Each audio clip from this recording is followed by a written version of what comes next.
చిన్న వయసులోనే మతిస్థిమితం కోల్పోయి కన్నవారికి దూరమైన అభాగ్యురాలు.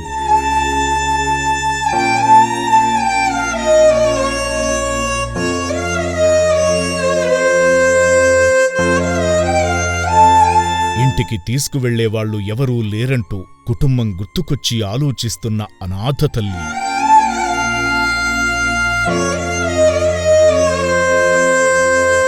మనసులో ఎంత దుఃఖమున్నా మతిహీనురాలు కదా, అంతా మర్చిపోయి తనలాంటి అనాథలతో కలిసి నవ్వుతూ బతికేస్తోంది.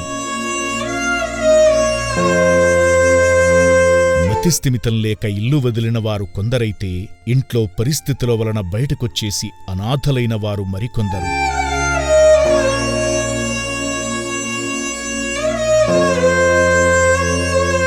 విధిరాత కారణంగా ఒంటరైన ఇటువంటి ఎందరో అభాగ్యులకు అమ్మానాన్న అనాథ ఆశ్రమం పునర్జన్మనిస్తోంది.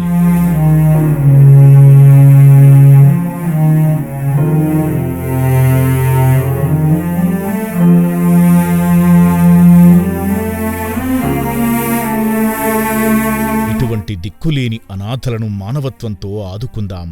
ఈ అభాగ్యుల మనుగడ కోసం అమ్మానాన్న అనాథ ఆశ్రమానికి మనవంతు సాయం చేద్దాం.